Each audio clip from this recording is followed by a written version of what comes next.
बिस्मिल्लाहिर्रहमानिर्रहीम। स्टूडेंट्स, ये हमारे पास think new syllabus mathematics book 2 है और इसका हम चैप्टर नंबर 2 स्टार्ट करने जा रहे हैं।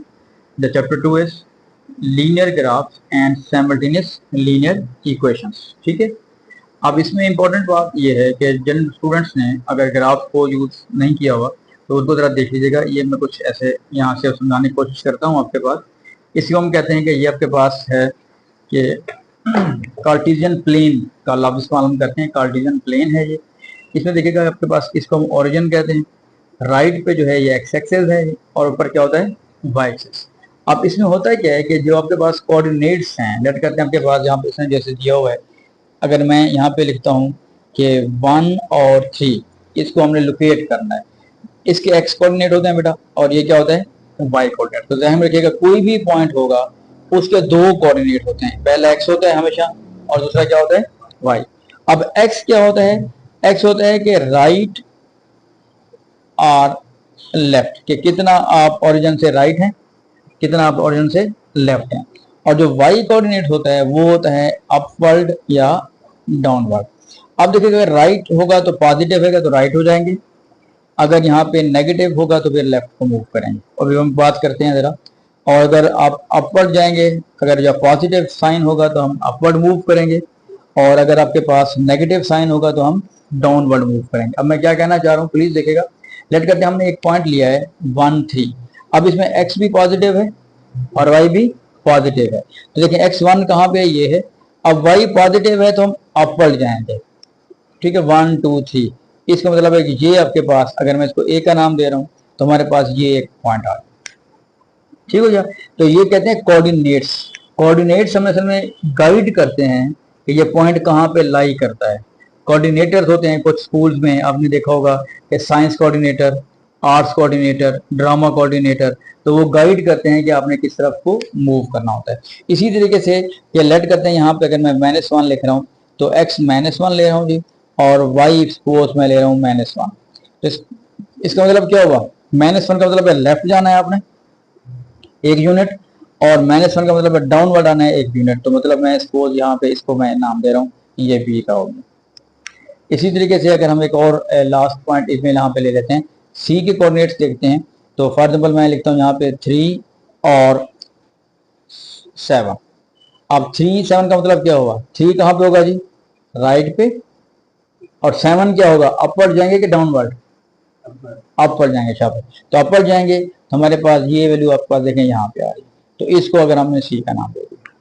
अब ये दो बातें आ गई कि ग्राफ बनाते हुए हमारे लिए इंपॉर्टेंट होता है कि अगर आपको कोई पॉइंट्स गिवन हैं तो हमने पॉइंट्स को खुद प्लॉट करना है। लेकिन अगर कोई पहले से ही प्लॉट किया हुआ है, देखें यहाँ पे लिखा हुआ है 0, 1। ठीक है, इसका मतलब क्या है कि ये आपके पास एक्स के कोऑर्डिनेट्स आ रहे हैं, एक्स 0 है यहाँ पे, ना वो राइट है ना वो लेफ्ट है। लेकिन 1 का मतलब क्या है, अपवर्ड 1 हो गया। ठीक है जी। इसी तरीके से अगर आपको ये 2 और 5 लिखा हुआ है, 2 और 5, तो मतलब ये होगा कि 2 का मतलब है कि राइट पे 2 है और अपवर्ड 5 आ रहा है। क्लियर होगी बात ये। तो ये आपके पास ग्राफ का बेसिक कॉन्सेप्ट आपका यही होगा। फिर हम आगे आगे चलते हैं। अच्छा, अब हमारा बेसिक एक बहुत आसान सा टॉपिक है, equation of horizontal lines. Basically lines अब हम जो डिस्कस करेंगे वो नॉर्मली दो किस्म की हम डिस्कस करेंगे फिलहाल। एक हॉरिजॉन्टल लाइन है बेटा, बिल्कुल हॉरिजॉन्टल लाइन होती है जो बिल्कुल यूं जमीन जैसे होती है इस तरह, और एक होती है वर्टिकल लाइन। वर्टिकल लाइन बिल्कुल सीधी होगी।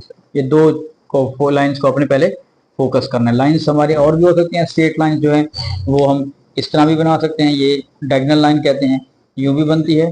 But these lines horizontal line, this is known as the horizontal line, और this one is the vertical line. जैसे इंसान है वो वर्टिकल शेप में है, जैसे कोई दरख्त होते हैं वो भी वर्टिकल शेप में होते हैं। ठीक है जी।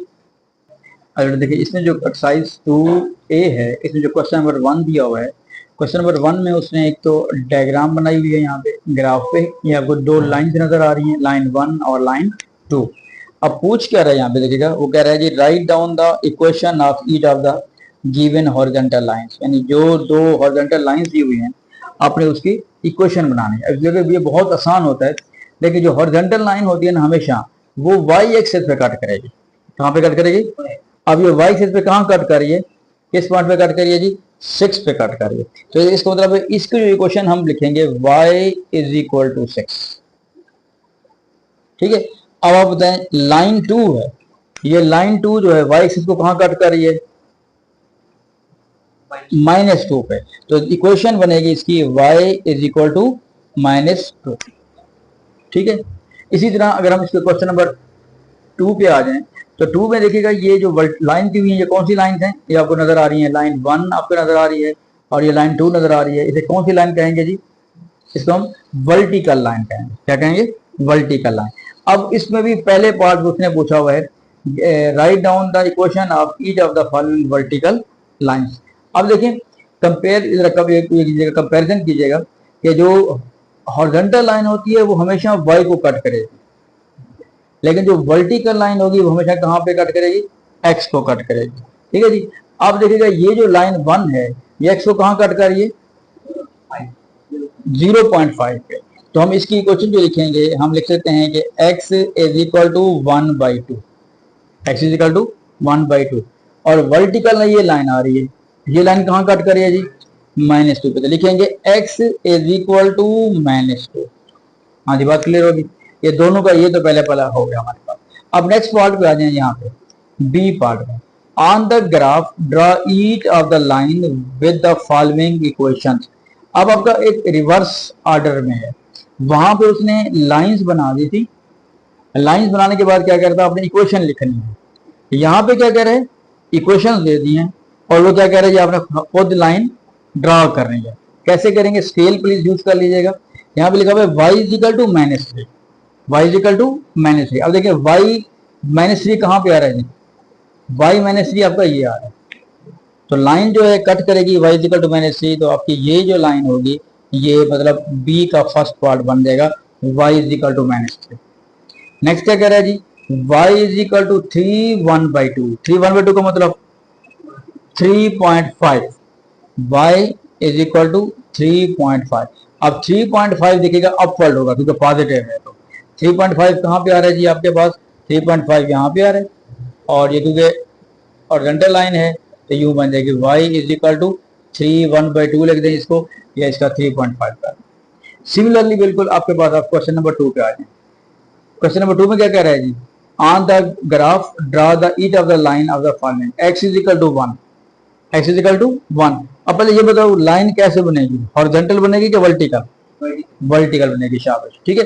अब आप देखें कि x इज इक्वल टू 1 कहाँ पे आ रहा है, x इज इक्वल टू 1 ये आ रहा है, ये बिल्कुल सीधी लाइन यूं बनेगी, x is equal to 1। Next क्या कह रहा है जी, x इज इक्वल टू -2 1/2। -2 1/2 का मतलब क्या हुआ, -2.5, -2.5।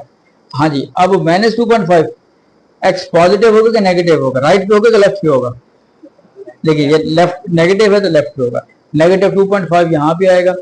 और ये वर्टिकल लाइन है तो बिल्कुल सीधी आप यहाँ पे लेके जाएंगे। ठीक है जी। तो x इज इक्वल टू -2.5। अच्छा, अब वो कहते हैं describe the lines. Describe the lines का मतलब क्या है, these lines are vertical and in question 1 the description of the lines, these lines are the horizontal lines. ठीक है जी। तो आज हमने अभी क्वेश्चन नंबर 1 और 2 किया, ये बेसिक है इसका और बहुत आसान है, इसको जरा दोबारा भी आपने प्रैक्टिस कर लेनी है। Thank you.